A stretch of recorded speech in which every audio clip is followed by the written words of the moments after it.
Okay, let's jump in. Welcome to the deep dive. Today we are doing something a little different, something highly specialized. It's a very unique approach we're taking. Yeah, it's maybe the most efficient intellectual shortcut we've ever attempted. We're not looking at one article or a bunch of conflicting papers. We're looking at what you might call the ultimate syllabus. A curriculum, really. A multi-year, deeply focused curriculum for spiritual instruction designed for, well, for mastery. Exactly. And the source material is just fascinating. We are synthesizing 5 years of high-density Dharma talks. Specifically, these the annual Rains Retreat teachings, the Vasa. Mm-hmm. Given by the abbot, Ajahn Brahm, at Bodhinyana Monastery in Serpentine, Western Australia. And the period we're covering is 1999 through 2004. And you have to picture the scene. This isn't a public talk for beginners. Imagine you've dedicated your life to this. You're a monk or a nun. Right, you're in the Sangha. You spend months every year in intensive silent practice, and this collection of talks, this is the core curriculum from your teacher, year after year. And they're long talks, 40 to 60 minutes each, which tells you they are packed with information, high density. Every word is chosen for a reason. So our mission today is to, extract the recurring themes, the non-negotiables, and to chart the developmental path that's implied here. What did this master teacher keep repeating to people who were already deeply dedicated? That's the key question. Yes. And by analyzing that, we get this incredibly efficient roadmap, a curriculum of insight that, honestly, it could save you years of guesswork about where to put your effort. We're essentially trying to reverse engineer the pedagogy of enlightenment. That's a great way to put it. So let's get started. We're going to jump right into what the abbot insists is the absolute first pillar of the entire structure. The foundation. The foundation, Yeah. concentration, or samadhi. So when you look at these titles from 1999 all the way to 2004, what just hits you immediately is that Ajahn Brahm never let the Sangha skip the basics. No, not at all. But he was constantly refining them. Exactly. The whole foundation is just anchored in this practical how to stabilize the mind. Samadhi. Precisely. Samadhi, that state of, deep, unified concentration, it's mentioned as a key theme in 2000, 2003, and 2004. So it's a recurring theme. It's a huge recurring theme. And that shows you, even for experienced monastics, people who've been doing this for years, concentration isn't a side thing. It's the absolute non-negotiable prerequisite for any kind of deep insight into reality. And the way he frames it is so interesting. We see two different teachings, years apart, with the exact same title. Samadhi is the path, one in 2000 and one in 2003. And that repetition is deliberate, I think. It has to be. Repeating a title 3 years later suggests he's correcting a recurring problem. Right. I think practitioners stray. They might get caught up in ethical living, which is sila, or even just intellectual study, pariyatti, and mistake that for the real meditative work. So this is a firm, repeated reminder. No, the mental unification is the method. That's the path to insight. And if you look at the progression, it shows a really sophisticated teaching approach. The 1999 series starts right at the beginning. With the mechanics? Yes, with gradual anapanasari, mindfulness of breathing, but it's methodical, step by step. It's the user manual for how to sit down, anchor your mind, and just gradually build your attention span. But he doesn't stay there in the beginner manual for 5 years. By 2004, the teaching has evolved. Now it's tricks of the trade, the path into samadhi. And that title tells you everything. It does. It suggests that once the basic method is down, the focus shifts entirely to troubleshooting, to the fine-tuning. It's that practical, advanced guidance for overcoming the really subtle sticking points, the little things that stop a pretty good concentration practice from becoming a truly deep, effortless absorption. So it's a move from the theory of the gradual approach to the very practical tricks of the trade. Right. It shows the abbot knew the specific hurdles people face in a long retreat. You need the basic method, of course, but you also need those micro-adjustments to get past a plateau. But for me, the most counterintuitive and maybe the most important psychological shift in this whole section comes from a 2003 teaching. I think I know which one you mean. Samadhi comes from happiness. That title just reframes the entire thing. It absolutely does, because we, especially in the West, we think of intense focus as a struggle. It's about grit, willpower, forcing the mind. Battling distraction. Exactly. But if samadhi comes from happiness, then all of that struggle, that constant mental clenching, That's the very thing preventing deep concentration. It's a total reversal of our work ethic. You're not fighting your mind. You're letting go of the internal conflict and the resistance that causes all that discontent. And when you stop fighting, the mind naturally settles into its peaceful state. You get this joy of non-struggle piti and sukha. And that contentment is what stabilizes the attention. Hmm? It's not brute force. Hmm. It's ease. It's contentment. A crucial distinction for you, the listener. The happiness he's talking about isn't, sensory pleasure from watching a movie or something. No, of course not. It's the internal satisfaction, the joy that arises when the mind is temporarily free from craving and aversion.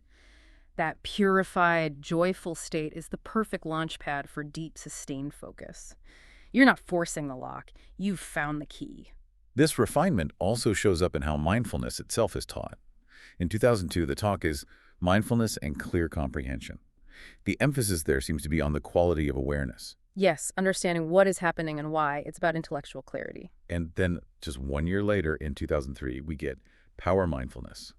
The distinction is subtle, but I think really profound. It is. If clear comprehension is the analytic function, the ability to see what's going on, then power mindfulness is about the sheer strength and stability of the attention itself. So it's like clear comprehension is the sharpness of the microscope, but power mindfulness is the stability of the lab bench it's sitting on. You need both. Exactly. You need both to generate transformative insight. One gives you clarity, the other gives you the stability to look without wavering. So this whole 5-year arc on concentration is a complete package. It starts with a gradual method, Then clearly states that samadhi is the path, twice. refines the quality of awareness, discovers the secret ingredient is happiness. And finally, masters the troubleshooting needed to sustain it. It's the ultimate toolkit for mental mastery. Right. It takes you from how do I start to the incredibly subtle what psychological shift lets me achieve effortless absorption.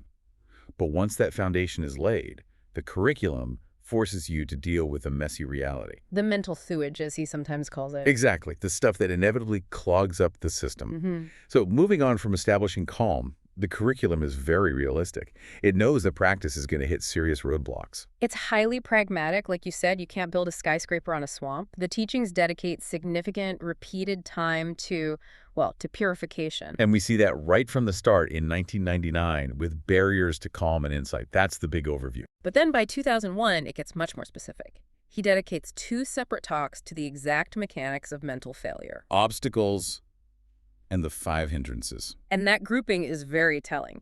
If you're only giving maybe 10 or 11 talks in a whole rains retreat, and you use 2 of them on these psychological blocks, It means they're critical. it means clearing them is non-negotiable. The 5 hindrances: sensual desire, ill will, sloth and torpor, restlessness and worry and doubt, they are the main reason meditation fails. They have to be identified and systematically dismantled. And the curriculum tells you how to dismantle them. According to the 2002 series, the very first step internally is renunciation of thoughts. That's a huge one. It goes way beyond just controlling your actions. It's about letting go of the mental chatter itself.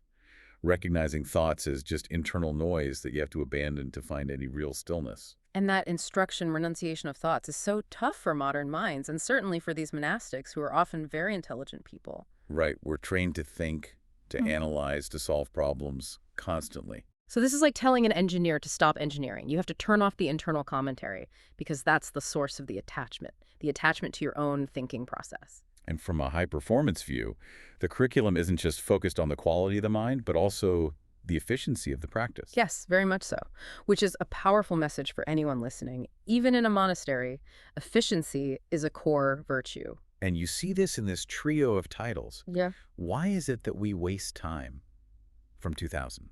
Directing effort from 2002, and how are you spending your time from 2003? It's like an annual check-in on your commitment. It suggests that even these really dedicated practitioners are constantly fighting inertia and distraction.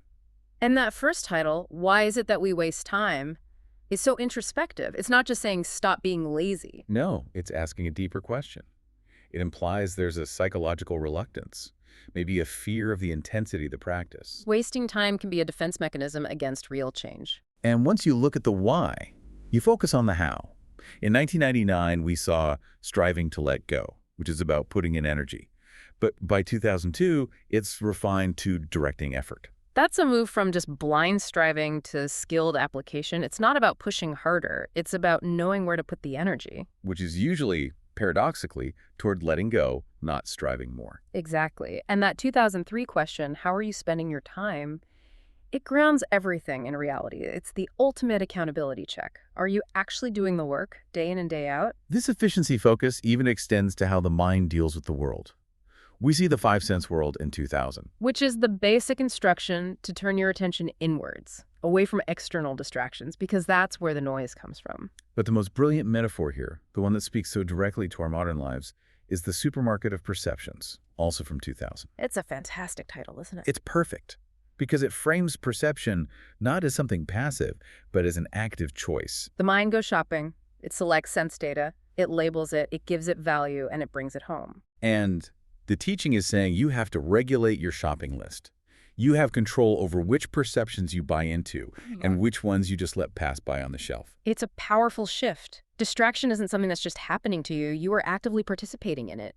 You're going shopping for it in the mental supermarket. So this whole section is about establishing impeccable mental hygiene, getting the mind clean and quiet. So that it's finally ready for the deepest truths. Which brings us to the absolute core of the wisdom tradition. Right. Now we're transitioning from the how to be calm to the what to realize.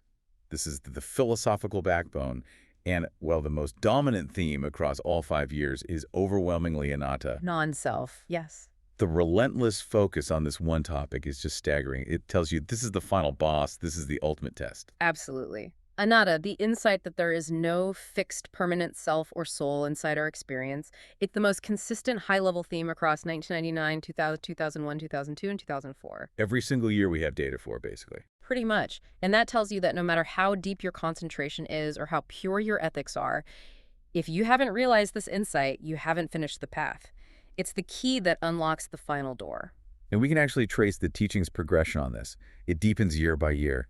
In 1999, it's presented as the end goal, the end anatta. The culmination of the whole practice. Then, in 2000, the focus shifts to the work needed to get there, seeing through the illusion of self. So it moves from a theoretical goal to an active daily meditation. The job is to systematically dismantle this lifelong belief in a stable me. And you need deep concentration just to even see the processes that create that illusion. By 2001, he's breaking it down even further. 2 specific angles. Anattaniga, not mine.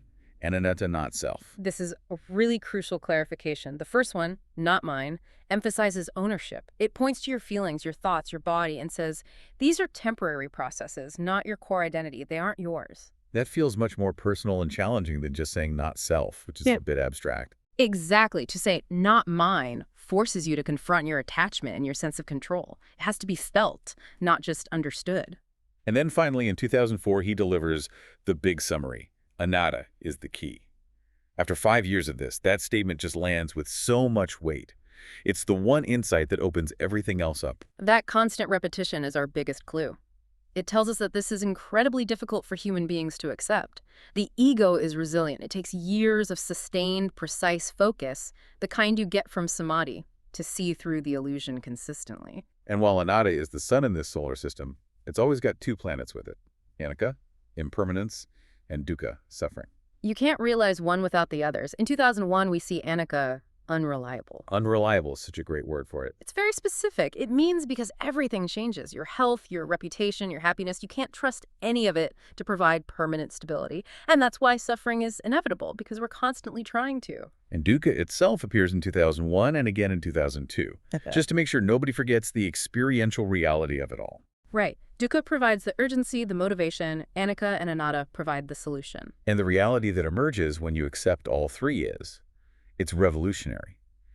The curriculum forces this shift away from seeing things as fixed entities like me or my car to seeing them as dynamic, changing processes. That's beautifully captured in the titles. Just a process from 1999 and the empty process from 2002. So you stop seeing your body or your mind as a thing, and you start seeing it as a continuous stream of events, a process. And if you connect that back to the illusion of self, the idea of a solid me that needs to be protected just dissolves when it's seen as only a flow. The liberation is realizing You're not a thing watching a process. You are the process. And a process has no solid core, so there's nothing to cling to and nothing to fear for. Mm-hmm. But wait, that brings up a critical question. If the goal is realizing it's all just a process and it's not mine, how do the monks stay motivated to be ethical? If there's no fixed self, why bother? Couldn't that lead to nihilism? That's the classic critical question, and the tradition handles it by focusing on causality, on what's called dependent origination. Even if there's no permanent self, there is still the process of karma, intention, and consequence. So actions still have effects. Actions driven by craving still perpetuate the cycle of suffering for that ongoing process. So you maintain moral integrity, because skillful action is what guides the process toward peace, toward cessation. It's not a self that suffers, but the process of clinging that creates pain. Okay, that makes sense. The motivation shifts from ego preservation to ending the suffering inherent in the process itself. And what blocks that realization? The curriculum names it explicitly in 2001 a Vijja delusion. Root ignorance. Yes, the failure to see these three marks, the constant search for permanence in self where there is none, that is delusion. It's simply misreading reality. Which brings us to a very advanced topic late in the series, the knower in the known from 2004. This sounds like a really high-level stage. It is. It suggests that once the anatta insight is deep, the practitioner reaches a point where pure awareness, the knower, is cleanly separated from the phenomena being observed, the known. The body, thoughts, feelings, even the jhana states themselves. Right. It's the final application of anatta, where you rest in awareness itself, rather than identifying with anything that appears in awareness. It sounds like the highest form of depersonalization, something only possible with the kind of deep stability we talked about in the first section. And that's the perfect link, because this section shows how that core wisdom, that anatta insight, gets applied in high-level meditation states and in ethical conduct. Okay, so this is about putting the insight to work. Exactly. It shows that samadhi and insight are inseparable, two wings of the same bird. So let's look at the jhanas, these deep states of meditative absorption.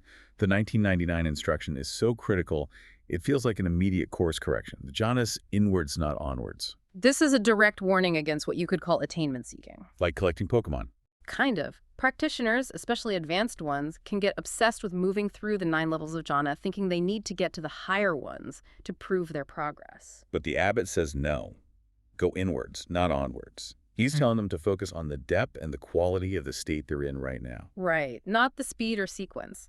The power of a jhana comes from the purity of its single-pointedness and its joy, not just ticking a box. It's about being present in the absorption, not grasping for the next stage. And that profound focus state is useless if it's just, a nice experience you have and then forget. Which is why the 2002 teaching is so crucial. What to do after jhana. This ties it all together. The jhanas aren't the final goal. They're like an oven that purifies the mind.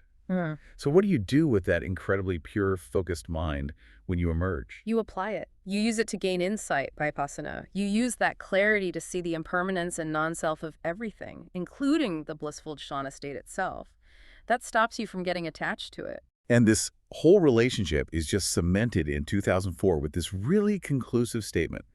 No insight without samadhi. That just cuts off any debate. You can't achieve stable ultimate realization through intellectual study alone or just by observing things casually. Samadhi is the engine.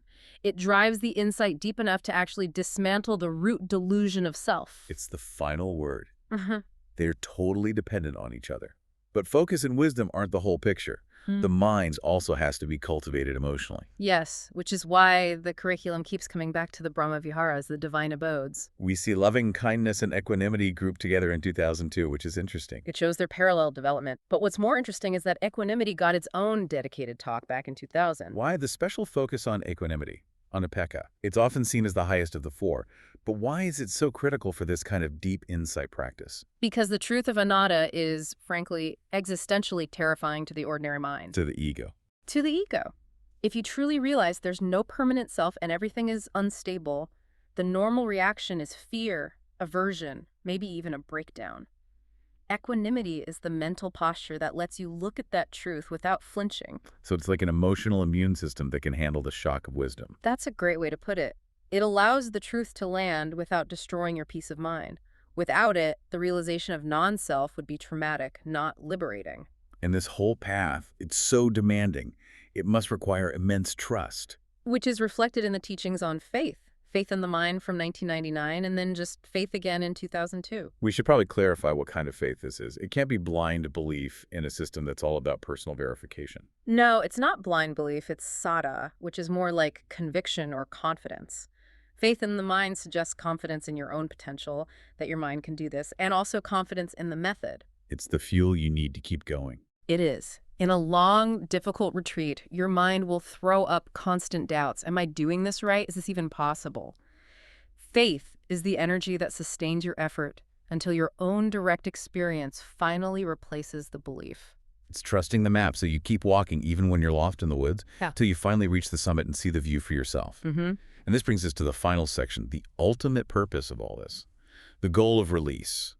And it's grounded, maybe surprisingly, in a very stark focus on mortality. Yes. The curriculum uses the contemplation of death as the ultimate motivator. It's not morbid, it's pragmatic. Look Yeah. at these titles from 2003 and 2004. I will die, that is for sure. So direct. And even more so, have you come here to die? Wow, that 2004 title is incredibly challenging. He's asking the monastics, are you really preparing for the only certainty in life? Or are you still wasting time on trivial things? It just cuts right through any procrastination. And this focus on death is directly linked to the practice of nibbida of the body in 2003. Nibbida means disenchantment or dispassion. So it's a practice of looking at the body's impermanence, its decay, its less than glamorous aspect. Exactly. And it's not about hating the body. It's about seeing it impartially, without all the cultural idealization, to generate disenchantment. That reduces the deep attachment we have to it. Which is what causes so much suffering when the body inevitably gets old, gets sick, and dies. Precisely. If you're clinging to the body, the realization of impermanence is unbearable. Nibbida softens that clinging and fuels the renunciation that we saw was so foundational. And if we look at the goal states themselves, the language is all about liberation. Right from the start, in 1999, we have fragrance of release and a map of freedom. A map of freedom is so reassuring, isn't it? It suggests that nibbana isn't some random mystical accident. It's a verifiable state you can reach by following a systematic path. And the ultimate goal is stated so clearly in 2000, Just nibbana. the end of suffering. And what does that feel like? The 1999 teaching captures it so well. Joy at last to know. It describes this profound relief, this peace that comes when the fundamental confusion, avijja, is finally gone.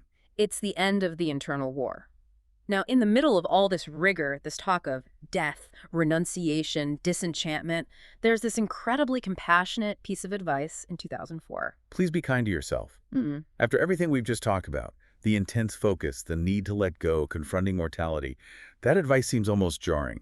Why is kindness to yourself so critical at this high level? Because the path to mastery in any field is filled with self-judgment. When practitioners fail, and they will fail to sustain samadhi or see anatta clearly, the tendency is to be harsh, to criticize yourself. Which is just another form of ill will. What are the hindrances? It is. So please be kind to yourself is the necessary balance. It stops the intensity of the retreat from turning into self-aggression. It's a reminder to approach your own mind with the same loving-kindness metta that you're trying to cultivate for others. It all comes back to the middle way, a talk from 2001, avoiding the extremes of indulgence on one side and, crucially, self-punishment on the other. And the result of that balanced kind approach is the state described in 2003, at peace with experience, just a complete non-resistance to whatever's happening, pleasant or unpleasant. Finally, the curriculum pulls it all together with these big conceptual frameworks. In 2004, we have the 7 factors of enlightenment. Which is like a final checklist for the mind, a summary of all the wholesome qualities you need. Mindfulness, energy, joy, tranquility, concentration, equanimity. And then critically, from 2002, there's dependent origination and cessation. For anyone listening who loves logical structures, this is the master blueprint. This is the ultimate framework for understanding causality. It explains exactly how suffering arises and how it ceases. It's the chain reaction that locks us into suffering, and it shows the monastics precisely which links in that chain their practice is designed to break. It's the intellectual justification for the entire path. Yeah. And the final call to action, which feels almost heroic, is from 2003. Go against the stream of asavas. The asavas are the mental effluents, these deep, habits of craving and wrong view that just flow automatically towards more suffering. So this is a bold call to actively reverse that psychological momentum. It's like trying to swim up a waterfall. So the entire 5-year curriculum is this masterpiece of focus. Yeah. It's designed to build the mental power, the samadhi, to get the clarity, the insight into anatta, and to cultivate the resolve, the equanimity, and kindness. All to achieve that ultimate reversal. It's a beautifully integrated sequence. Start with concentration, use it to clear the obstacles, apply that pure focus to realize non-self, and that realization leads to nibbana, freedom. This deep dive gives us an exceptionally clear roadmap, not just for spiritual practice, but really for mastering any complex skill. It shows you where to put your energy. Focus relentlessly on the foundation concentration or flow state. Clear your internal obstacles, your distractions. And realize that your main object of study has to be the non-fixed nature of reality. And that includes your own identity. The value here for you, the learner, is about optimization. By seeing what a master teacher repeats over and over, you see what's essential versus what's optional. And what's essential is concentration, efficiency, and the direct experiential realization of non-self. So what does this all mean for you in your own quest for mastery or high performance? The curriculum places this repeated, intense focus on anatta, not self. This suggests that maybe the biggest obstacle to understanding any subject, from philosophy to physics, from business to your own psychology, is the persistent, unconscious assumption that there's a fixed, permanent me in here that has to be protected. That fixed self is what resists change, fears failure, and clings to rigid ideas. So the profound question for you is this. If all of your most fixed views, and even your very sense of identity, were simply a dynamic, changing process, what immense freedom and efficiency would that knowledge immediately release in your life? Something to ponder until our next deep dive.